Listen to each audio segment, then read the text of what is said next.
A couple of years ago, while I was doing an exercise with some of my students, it was on identity and social roles, and one of the students there asked me, "Peter, do you actually know how important grades are to me?"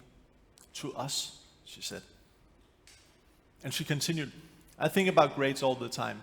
I think about grades when I'm at home, doing my homework, while I'm writing my assignments, while I go to school, while I'm in class. Grades are in the back of my mind all the time."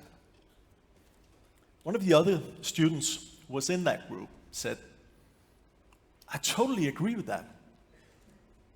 In some way, I think," the student said, "I think that grades, they somehow determine how I behave in school, what I do, what I say, what I don't say, what I write, what I don't write. 24/7, my behavior is determined by grades." Of course, I know that grades are important to students. After all, they have to use them afterwards. But it was quite shocking for me that grades had become such a dominant. It was so influential on these students' behavior. And I was also sad because I'd always thought of myself as a teacher who was able to present a learning room in where there were a lot of fun, a lot of creativeness, a lot of place for experimentals. But I had to recognize that this was certainly not the case. Because the students, they told me that I also was very keen on their performances and giving them grades. And I, in somehow, were more focused on the higher grades than the lower grades. Now, I'm here today to share with you my idea that we need to focus on learning and not grades. Whereas grades are these, you could say,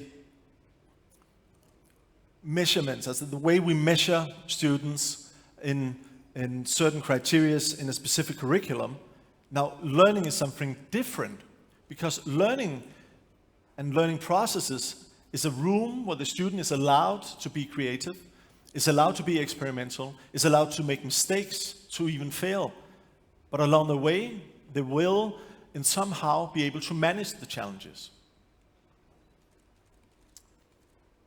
Now, I'm not opposed to grades as such, but I am really opposed to the way that we have allowed grades to penetrate and colonize the way we educate people, and in the way that students are impacted by it. And in my talk today, I will focus on three things. I will focus on why we see this phenomenon of the great impact of grades on young students' life, and I will also look into some of the consequences. And finally, I will give you just a short presentation of some of the results that we have had with this project, Free of Grades. Instagram parenting. And you've probably seen that a lot back in June. Because Instagram parenting, that is parents standing with their children and praising them for their great academic achievements, and they post a picture and they're writing something like, "Once again, Carl nailed it at the green table. 12, of course." We doesn't often hear, "Peter did a fine job. He just made it through high school. I'm so proud of him. What a man he has become." We don't hear that, but we hear Carl and his grade of 12. Now, there's nothing wrong being a proud parent. We should all be proud parents. But we just need to understand that this pressure that the social surroundings create for the young student, and the pressure that the young student creates for him or herself, means that identity from a high school student's perspective is often, "I understand myself because I am my grades." Going to my everyday life, one of my students once told me that she was training because she had to do very good in athletics. Now, my student was anxious because she knew that she had to do very well in 3 different disciplines: running, long jump, high jump. And she was very good in both running and long jump, so that was not the problem. But the problem, of course, was the third one, high jump. She was not good in that. She was really bad here. Now, she told me that she sat down and she calculated, okay, what to do to have the best opportunity to have a high Great. And then she somehow reasoned her way to that, okay, the day we run, I come. The day we jump long jump, I will come. And the day we are to do the high jump, I will call in sick. Now I'm a responsible student, and my teachers will probably think of me as one who actually was ill.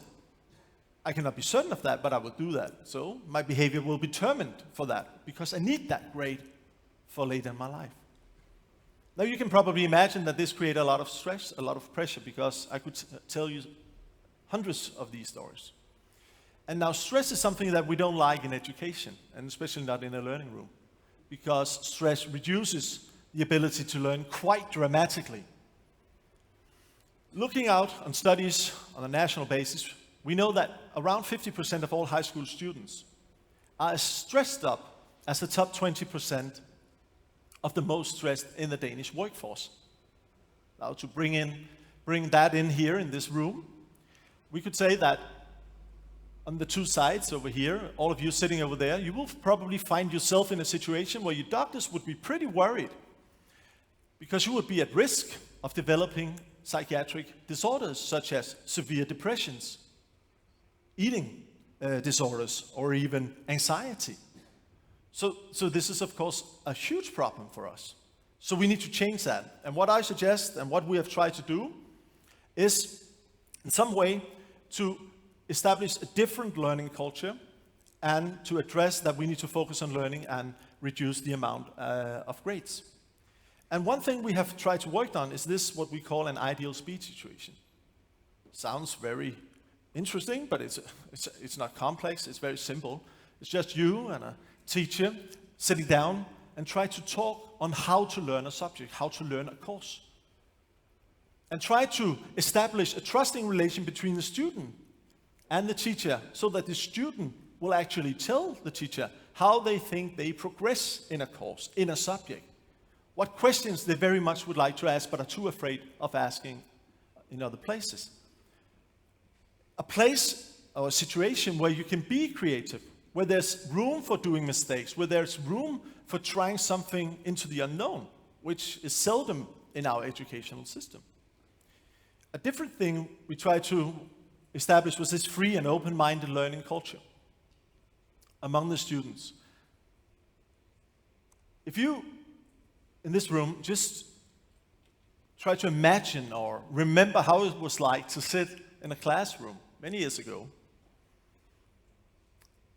afraid of saying something because you just knew that everyone around you, they were on the edge of their chair to either laugh at you if you said something wrong, or to eat you alive if you made a mistake. Now, even though this is often not the case, it is a tremendous social dominator in a classroom, so we have to change that. And the way we try to change that was by teaching the teachers, actually, to praise, to recognize, but also to acknowledge all the academic commitments and all the work and discipline the students put into their schoolwork, but also to when they were discussing in class, when they were saying something where they were uncertain, when they were doing mistakes where they were trying to be experimental even though it was quite wrong.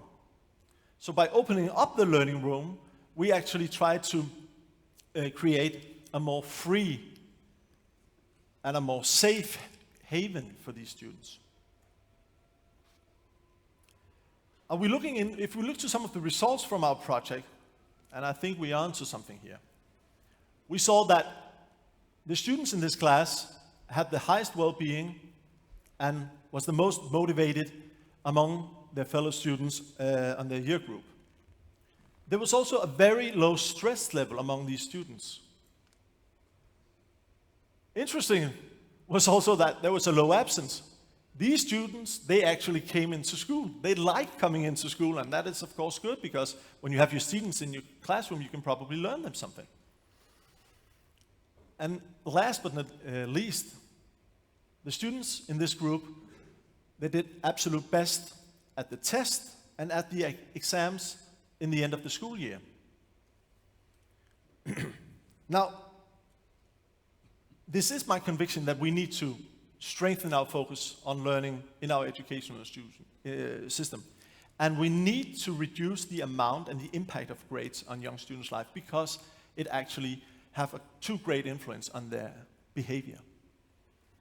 And I think that we need to do it because it will help the young student to progress, to both academically but also personal, to develop, to be more certain of themselves, even in places where they are uncertain.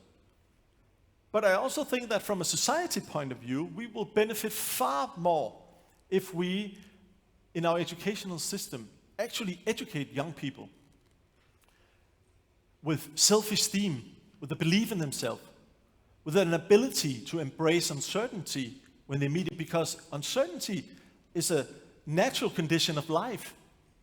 And they actually need to embrace this uncertainty because we do not need people only to reproduce what we already know. We need them to go out there and meet the challenges where there is no certain, there is no definition, there's no end point. Now, one of my students, the students I just mentioned earlier on, she told me she was part of the project here, and she told me just before the summer holidays that she just did an interview with a journalist. And the journalist wanted to hear what the student had experienced throughout the project. And while the student was answering the questions that the journalist put forward, the student realized that something had really changed for her. Early on, she was only focused on performance, on grades. And now she could hear herself and understand herself that she had actually made a shift towards learning and towards mastering, coping. And why she suddenly realized that was because she could hear sentences that she was saying. She could just hear herself saying, now I feel that over the last 2 years, I have been allowing myself to do something which I didn't do before. I now do mistakes. I now allow myself to stand in front of my classmates. Maybe it's embarrassing, but I allow myself to do it. I try to do it, and I feel strengthened by it. I actually feel I'm better able today to embrace things I do not know the outcome of. Now, I think those reflections by this student are extremely important for us to remember, and they are important for me to share with you, because I really think that we need to break out of this iron cage of rationality and allow for far more uncertainty in our educational system. Thank you.